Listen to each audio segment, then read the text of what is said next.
It's Colin Stevens. We're back with the F2 podcast. Today we are joined by a special guest, Evan Harville. Welcome, my friend. Colin, thank you. Thank you for having me. Yeah, man. So, Evan, you are currently with the Greensboro Swarm, right? And you're just changing everything over there. I mean, you're making guys just do crazy stuff, huh? I'd like to think so. We're 3-1. Yeah. So had we done this a couple hours ago, we'd be 3-0. Right. All right. So Evan, please give our fan base a little bit of a perspective on your basketball journey and where you started and how you got to where you are and what's popping. Absolutely. So I played Division III basketball. Right, went to Westminster College, great liberal arts school, same conference as Carnegie Mellon, Case Western. Okay. So the academics really, come first there, and that was great for me because allowed me a place to play. Right. Yeah. Loved my head coach there.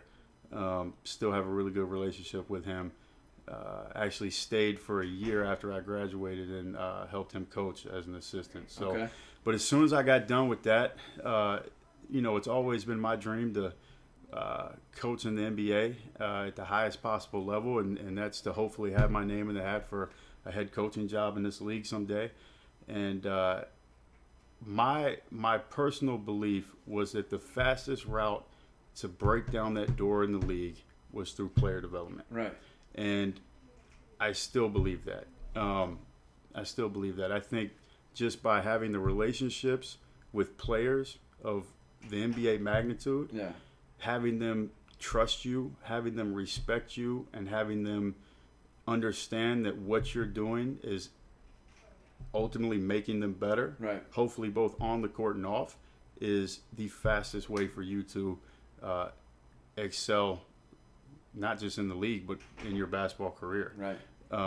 So as soon as I got done with college, that was where I wanted to devote the majority of my time.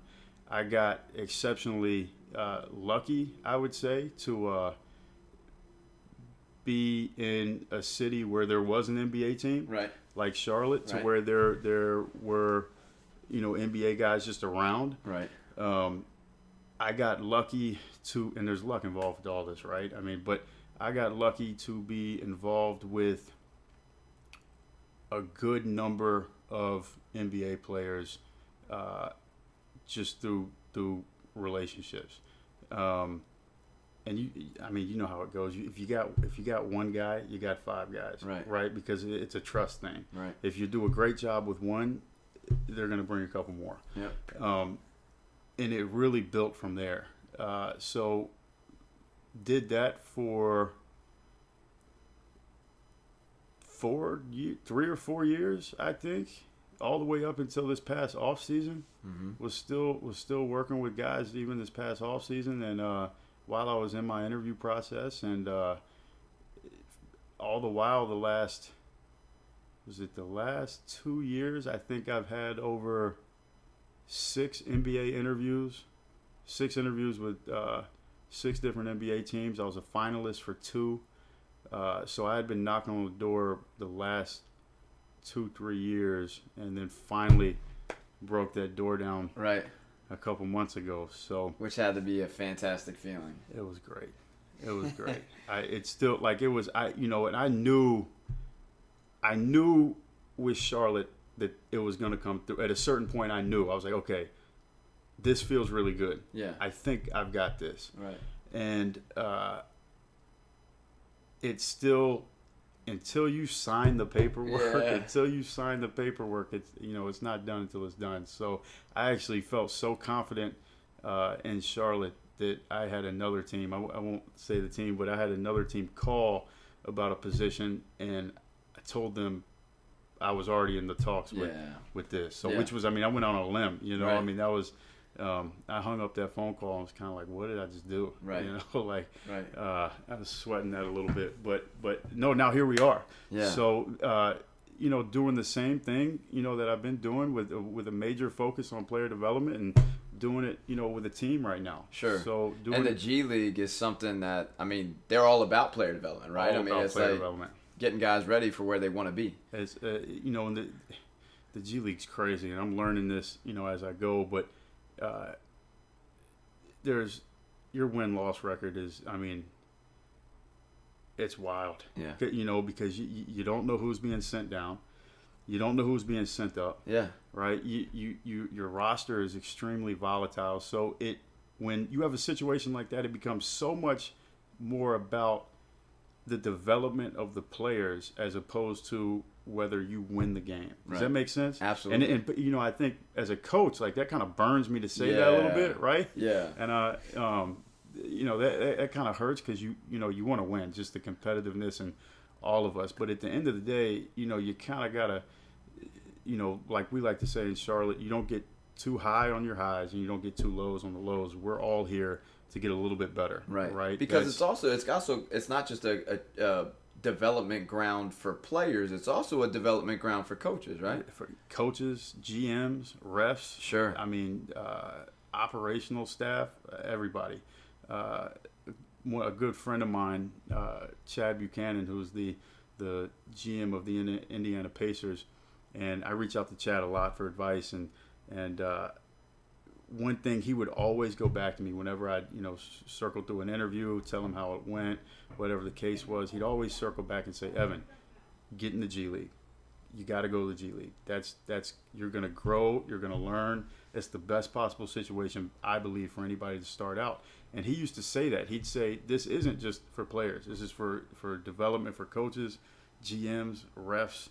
I mean, everybody involved." So. Well, and when you're talking about, you said it a minute ago, it's almost like you got to change your mindset a little bit, because when it comes to development, it's not just about winning. And if it's just about winning, you'll actually sacrifice development, right? Absolutely. So it's towing that line of how do we really keep developing players, but then everybody in the business is competitive as heck at that level, and so it's also about winning. How is that balancing that? You want to make sure that the guys that you're developing are see this is how I've approached it. Is I've told our guys that, fellas, listen, at the end of the year, you're going to be better than when we started this year. I'm going to be better. You're going to be better. That's how we're going to do it. But you also have to understand that we can't sacrifice anything to get to that point. Does that make sense? Like, we can't go in and say, it's okay if we don't win this game. No, it's not okay if we don't win this game. Because when we win, you guys look better. I look better. Our organization looks better, right? Winning should be a byproduct of your development. So whether that means that it's like a sliding scale to where you get better and better and better, and the wins increase throughout the season. I mean, it's a 50-game season. Sure. We have a lot of rookies. We've got guys who were in college last year who this is almost a completely second season combined. And I mean, what are you playing in college? 25 games, or what are they? Yeah, probably 35. Max. Right. I mean, we're playing 50. Hopefully, we go to the playoffs and it's a few more. So they're almost doubling their amount of games. So it's like, guys, listen. We took a loss last night. We had a really tough travel schedule. It's okay, but it's like, let's not hang our head on that. Let's get a little bit better, right? And let's string a few wins together here. Sure. Because I think the whole thing is, like I just mentioned, that winning should absolutely be a byproduct of your development, but it shouldn't come with the sacrifice of anything else. Yeah. I dig it. And one of the things that you did just say was it's going to come with a tough travel schedule. Take us through your last 24 hours. It's been crazy. So the G League definitely didn't do Charlotte or Greensboro any favors to start the season, but we flew into Orlando, and yesterday, what time? God, what time did we get there? Yesterday morning. We got there in the morning. We got there yesterday morning. Had a shoot around, got off our feet, played the game, and had a 4 a.m. bus trip to get to the airport to come back to Charlotte. Flew into Charlotte, drove back to Greensboro. So I think we're going to turn around and play Orlando again tonight. So here we got in a Greensboro. back-to-back. So, back-to-back. We got bus rides in there. We got plane flights. We got everything. And that's part of being a pro, Yeah. right? And your development is knowing, like, you don't need to be in the gym 100 hours a week, right? Or whatever it is. Like it's being a pro is very much about get off your feet. Are you eating the right way? Right. What are you doing to take care of yourself? Are you getting treatment? On your off days and that's and it's that constitutes development, sure. right? I mean that's a large part of bettering yourself as a pro and learning how to show up every day, regardless. I mean, because we see it, we see it in the corporate world where you've got to show up even if you don't feel good. You got to come to work and you got to do what you're paid to do every day. And sometimes it's like we can almost like athletes will take that foot off the gas, especially if they've done it in their high school years or their college years where I don't feel good today. I'm going to take a day off. Absolutely. Well, these guys that are trying to make it, they don't have a chance for that. No, absolutely.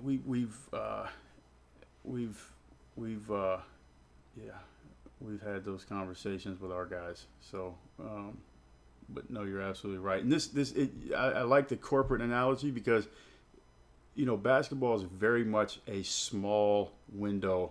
Their playing career, at least, right, is very much a small. I don't think players understand how small of a window it really is. You have roughly from, your early 20s to your mid 30s to make as much money as possible playing this game, and right, then it's next chapter. And a lot of guys don't make it to the mid 30s part either, though. Rarely, very very rarely. So. All right, so another piece about you, like, what have been some big time obstacles along your journey? Have you had any favorite failures that you've had to just deal with and get past, or obstacles that you've had to climb over? Like, what's been the struggle and how have you dealt with it? I love that question. My favorite failures, I like that. My favorite failures have been every single job that I didn't get in the league, right? Because I got to a point so much so to where I wanted to hear no. Because no was all right, who's next? Who are we calling next? Or what team's next? And it almost became a thing to where I had compiled like a resume of like, all right, Evan didn't get these jobs, but it became because at least I was good enough for them to call. Sure. At least I was good enough or made enough noise that I interviewed with X, Y, and Z. And I got to the point to where I was like, dude, I'm just going to keep getting no's. Right. Like I'm going to be able to tell people that, all right, Dallas said no, Detroit said no, Orlando said no. Like I'm going to, because when I pick up the next, it was always, they would ask, and everybody in the league knows, your reputation from day one is good or bad. It's going to be what it is. So I was always looking for. I got to the point where I was like, all right, who's next? I loved it. I never, not once did I ever, hang my head and was like, I didn't get it. I had always believed that, all right, this is what I'm going to do. You're not going to stop me from doing this. Right. Nobody is. And it's just a matter of time before the next team says yes.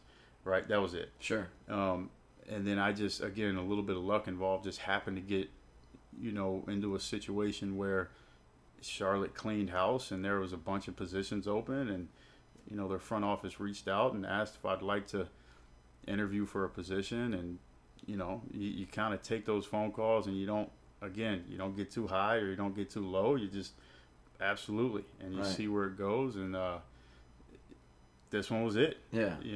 So. And so what I take away from that piece is just a resilience, right? That because sometimes you just gotta outlast people, right? Because there's some guys that think that it's just supposed to happen, and then if it doesn't happen the next year, I'll just go do something else. But you knew that this is what you wanted to do.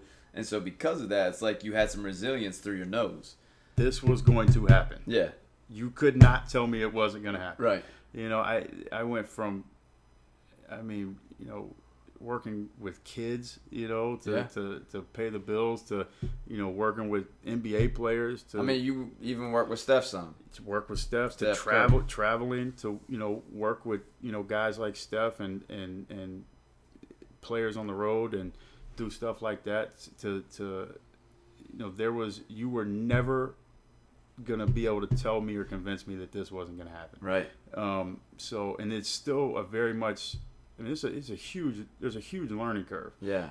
Just from the standpoint of how things operate. Right. Everybody that has a certain amount of years on their belt in the league, it's kind of there's a flow to it, and it's just about getting used to that flow and learning how to move and how to do things, the way the NBA wants things done, and it's very much a fraternity. But yeah, you were never going to be able to tell me that wasn't going to happen. So your belief in yourself made it that you would just stay persistent and keep going. This is the F2 podcast, so that we're going to incorporate the question of faith somehow. So, is there any fundamental piece of faith beyond just believing in yourself? Or even when I talk about faith, what comes up? Yeah, I would say that, faith to me was just having that unshakable confidence that this was going to happen, right. And then this happened, right? And then so now it's like, what's next? All right, well, I have my goals in mind for what I'm going to do next, and I kept it as precise as I would never specify like the team, like I'm going to be here with this coach and do it, because you can't control any of that. But I would get so much into the mindset that just taking 10 minutes every morning and just sit down and just, eyes shut and just, this is what this feels like when I'm on this level.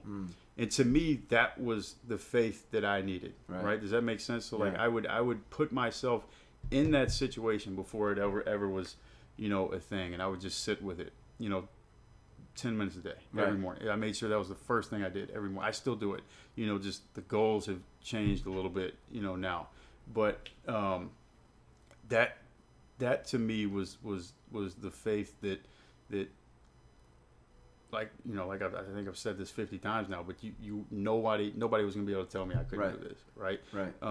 I think that you have to have a belief and a faith in yourself that what you want is and can happen, is attainable. I think that's one of the biggest things, that there's always that little voice in a lot of people's head, in the back of their head, that I don't know, whether you realize, whether it's subconscious or it's subliminal, but that's there, and it's like, it's about finding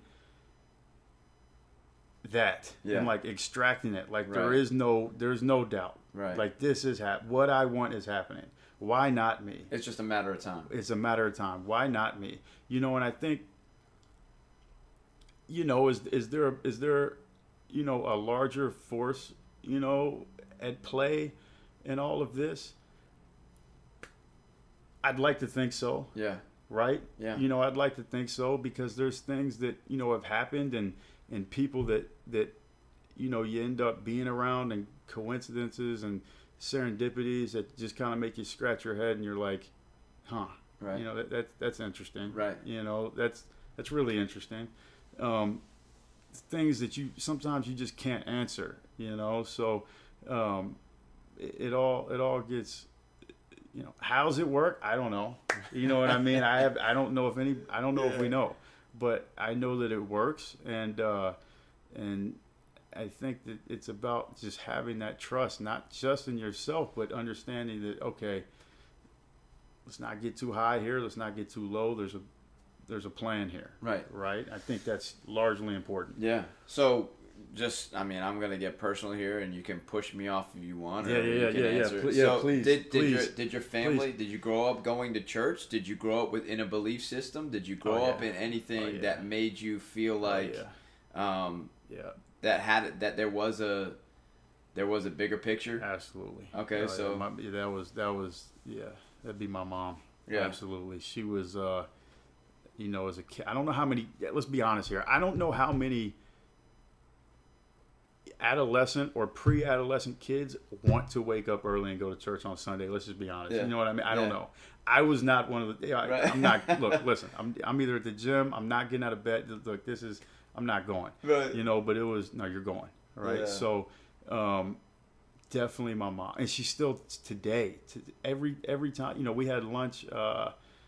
We had lunch last week, and she said she had to throw it out there. She's like, you know, I don't want you to forget to, you know, take time just to, you know, all of this is possible, you know, because of God. Yeah. You know, you know, she's still, I'll get text, you know, random text, you know, in the morning or every now and then she'll say, hey, did you talk to God today? You know, just little things like that, you know, so, yeah, she still does that, whether it was, you know, forcing me to go to church when I was younger or, you know, not that I didn't believe or didn't like her, just, I mean, come on, what we got to get out of bed here for, you know? Right. I'd hit her with the, look, listen, we're going to compromise.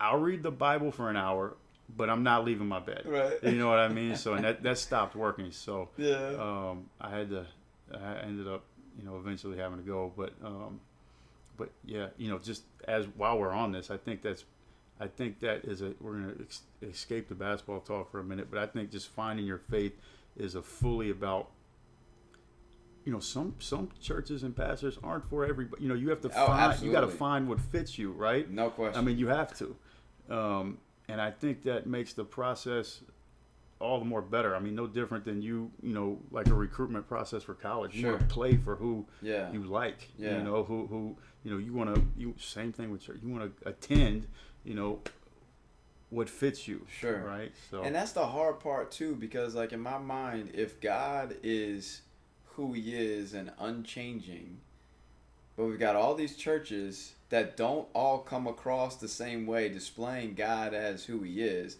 Like that's a confusing thing to me. Like, and I grew up in church. I grew up loving basketball, pursuing both really.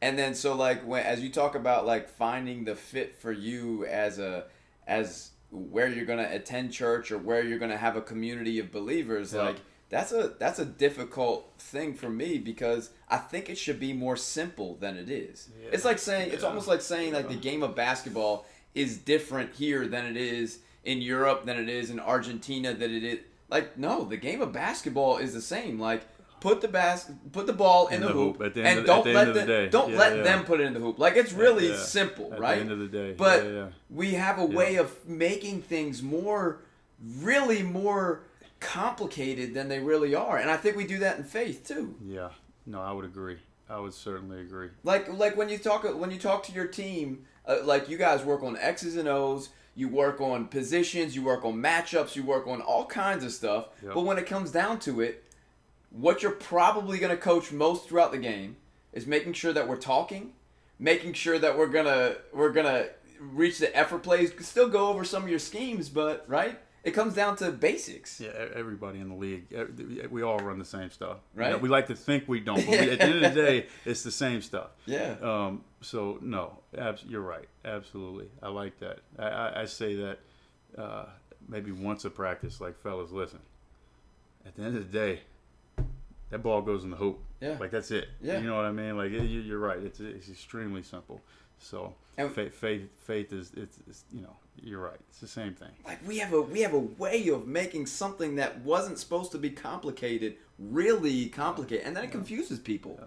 Yeah. Yep. Right? So we got a lot of people confused, like, oh, I go to this church, or I don't go to this church, but I believe this, but is that wrong or is it right? And I don't think it's so much about a wrong and a right. I think it's a connection to God through Jesus Christ that, you know, like, but it makes me think, like, how could we simplify that? Like, sometimes we got to get to players through simplifying, right? Absolutely. Like, I mean, you've worked with some high level players for a long time. Yeah. Sometimes, like, it's just we complicate things for them. Absolutely. Yeah, absolutely. I think, you know, we shouldn't even talk about this, but, you know, we'll bring this up since we're already on this subject. Yeah. But I think part of what complicates everything now with, you know, religion and churches is, you know, we like to think we don't, but at the end of the day, it's the same thing. Right? I mean, you've worked with some high level players for a long time. Yeah. Sometimes, you know, we the finances of it all. Sure. I mean, it is, Yeah. right? I mean, it's just as simply put, it's, church is a business now. I mean, it is. Which is, but breaks my heart it is what it is.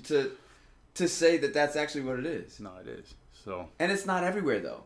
That's not No, it's everywhere. not. There are still It's churches not. that are not. rooted in spreading the truth about God and the love of Jesus Christ, and that's their whole purpose. Yep. And there are churches that seem to get away from that. Yep. But I'll be honest, I'm not one to judge who's doing it right. Right? Yeah. Right? No, you're right. You're absolutely right. Because it's just like, you playing against another team, you're going to play, and you're saying, oh, they're not doing it right. Well, they're doing it the best they can. Yeah, they're doing what's right for them. We're all doing it what's right for us. Yeah. Or what we think is right for us. Right. So, but yeah, we'll move on from that. Before we get people commenting under your Hey, page. but on the real talk, I hope that some of you guys will throw some of your questions this way, because I would love to be able to talk, more openly about that dialogue. Not that I'm gonna be able to say what's right or what's wrong, but I think it's good discussion to be had. Yep. Now in terms of what's new and coming up for you guys got you got a game tonight. And then what what are the hopes of your future as you develop in the G League as a coach? Oh man, like I said, I'm in this thing. I'm not doing anything halfway. Right. This has always been my goal to have a shot at one day, having my name in the hat to be an NBA head coach. Sure. I don't think you do anything in life like, maybe we'll try this. No. You're either gonna do it or you don't do it. Yeah. And I'm not in this to be happy to be here. Of course, I'm happy to be where I'm at. Right. But there's always a competitiveness and hunger for the next. What's next? Yeah. What's next? And I'm not shy. Like, I'm never gonna shy away from. There's a lot of guys out there that what are you doing this for? What do you want out of this? I like cutting video. Do you? Yeah. Do you really? Like, that's what you like? Right. Like, what are you doing this for?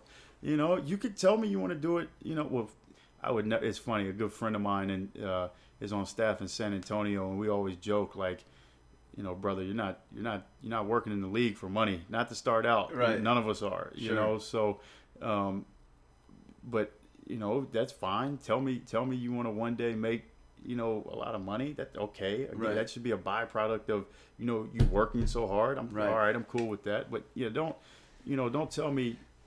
Yeah, okay, I'm okay. I'm happy. I want to be, the last assistant for the next 30 years. No, you don't. Right. Like, what? Go find a different career. Right. Like, go do something else. Do something that you want to try to get better at. Now, don't get me wrong. Like, there are guys that are extremely good at their role. Sure. Right? And are legendary in their roles, and whether it's the front office or and don't get me wrong, that's Tim Gergovich was never a head coach, but arguably the pioneer of player development. Yeah. And it's like never really did the head coaching thing because he was so good at what he did. Right. But it's like that's not knocking him for. I mean, the guy was. At one point in time, he was the longest standing, highest paid assistant coach in the league. Yeah. And it's like, all right, that guy's winning. He's doing pretty well for himself. Not from it's not about the money. You know what I mean? But just, okay, it's a byproduct. He's doing well for himself, because the player development has done so well. There's guys that, like Chip England's a phenomenal example. Yeah. Like, Chip went into this thing like, this is what I do. Yeah. And tackled that and mastered that. But what I would argue is somebody like Chip and somebody like Gerg are at the pinnacle, like they're at the top of what they do. Right. They weren't like, well, I'm okay. Right. We're gonna do this. Right. No. They were like, I'm gonna do this the best I can, and I'm gonna be the best at it. Yeah. And I think that's how I think that's how we all have to approach everything. Yeah. I mean, You said a big thing there, though, that like everybody has to be good in their role. And I think a lot of times we look at people and we say, I think I want to do that, or I think I want to do that. And we're not actually being honest with ourselves in what we're really good at. And if we are honest with what we're really good at and we operate out of that gift, we'll wind up achieving way more than if we just see the guys that get all the glory and all the media and all the stuff and say, I want to do that. Yep. You especially with being so team, oriented, like that's, from a business, like from a staff standpoint, or from the front office standpoint, or from the business, it's like there's so many people around you, and hopefully everybody's fortunate enough to be around really good people. But it's about do what you do, right? I mean, that's why your boy Isaiah is having so much success with us, because we just talked about this off air a little bit, but because he does what he does better than anybody else, and he knows his role, and it's like every rebound's mine. I'm here to run the offense. I'm here to screen. And like we just talked about off air, the league is paying these guys hundreds of millions of dollars to do just that. Yeah. Tristan Thompson, $80 million. Rebound the basketball. Run the floor. Right. Protect the rim. Yep. $80 million. Yep. Like, and I, this is kind of getting somewhat off subject, but that to me needs to be ingrained way more into youth basketball development. Sure. Because everybody wants to be Steph. Right. And everybody wants to do the, and step back and threes and this and that. And it's like, okay, I get it. That's great. Let's do that. Let's work on that. But let's not forget that these fundamental core principles of basketball pay the bills. Yeah. You know what I mean? Absolutely. It's like rebound the ball. Right. Box out. Be that guy. Be the glue guy. Be coachable. Be coachable. Be coachable, right? I mean, so you can fit into the role that the team needs you. But that's it's just your role. Yeah. And I mean that's from business to life to basketball, the NBA to college. I mean that's just do your role. Yeah. And that applies to any team or organization that you're part of. Yeah. And so I'm gonna kind of wrap it with that in turn, like pushing it back to our audience. Do you know what your role is? Do you know what your gifts are? And if you don't, let me ask you this. Has there been anybody, Evan, that has helped you understand what you're gifted in? Has there been a time maybe you've tried to do this or try to do that? And have you had any mentors that have helped say, hey, this is where you should go, this is what you should do, or this is who you are? Has there been people that have helped you do that? Absolutely. I'm fortunate to have some really good mentors. One of which actually, your former college coach, Buzz Peterson. Yeah. Buzz has been a huge influence on me, personally. Off the court, on the court, and somebody that I confide in, heavily. And that's again. I think to get anywhere that we all want to be in life, right? Mm-hmm. Because we all have dreams and goals and aspirations. And I think for you to get from A to B or A to C or whatever it is you have to find who's already there. Yeah. Who's been there or who's currently there. Right. And it's real simple. You just ask them. All right. How do I do this? And you got to nurture that relationship and you build that relationship and God, it's real simple. You do what they say. You do everything they tell you to do. Yeah. You just do it. But you also have to, hopefully that person is an example. Right. And it's like that they're an example and that you can, not just by asking, right, but by watching, move the way they move. Do the things they do. Talk the way that, I'm talking like take it to a science. Yeah. Right? Because it's really, really simple. Yeah. Find those guys or people, girls, whoever it is. We got a female assistant who's making like crazy waves. She does a podcast. We should have brought her here. Yeah. It's crazy. She's like podcast a day right now. But find those people, nurture the relationship. Yeah. do what they do. Right. You know, Right. I mean, it's really simple. But that takes a sense of humility, and also Big of saying time. that you're not just Big gonna time. do it your way. You're Big time. gonna listen. You're gonna take in. You're gonna. So there's a piece there that that allows you to get to that next level too, if you'll listen and do as others have done. You got to be open to feedback. I do that. I'll check in with the guys that, you know, I've got, you know, a list of guys that, you know, I consider mentors, and I'll make sure that we speak either on the phone or just via text, you know, either bi-weekly or monthly, you know, at the least. And one thing that I always make sure I ask is, you know, I need you to be honest with me. Yeah. Do I do anything? Do I need to do something different? What are you thinking? How's the direction we're going in? What's, you know, you have to be willing to ask the tough questions. You have to.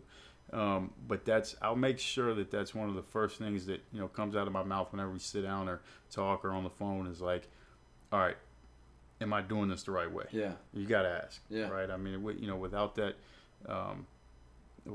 I mean, you know, you're kind of directionless. You know, it can't all be just great jobs and thumbs up, you know, because that's not, you're wrong. You know, if that's right, you're doing it wrong. So that's been my that's my formula. Yeah.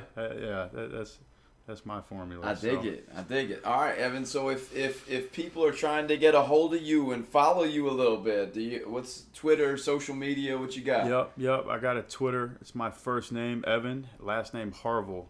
We'll you put a little link? Does it work? You got a link or something? Yeah, we'll figure it out. Yeah, at Evan Harville. So be sure to go hit that follow button. Yeah. And I'll certainly follow the NBA G League Swarm if you want to see what Evan's up to and how he's making these players jump 75 inches and knock down threes from half court regularly, because that's what player development is. What? Right? You know what's funny, though? You know what's funny about that is all last week I've ended all of our workouts with half court shots. Yeah. No, I'm serious. And it's like, and it's like, it's fun because it gets the guys like, is he serious? Yeah. And it's like, no, I'm serious. You never know when you're going to need this. Right. You know what you may have to make this at the end of the game. It keeps things fun and it keeps it competitive. First one to make one, let's go real quick. Doubt. You know, so yeah, we do that. 75 inches. I don't know about that, but yeah. So. No, I dig it, man. We appreciate having you on, and hopefully you guys the ones that are tuning in, if you're digging what we're doing, I appreciate it if you would share it. Also, feel free to chime in and hit us up and let us know if you've got, you know, questions or maybe even a next guest that you like to hear. So, Ev, appreciate having you on, man. Thank you. I really appreciate this.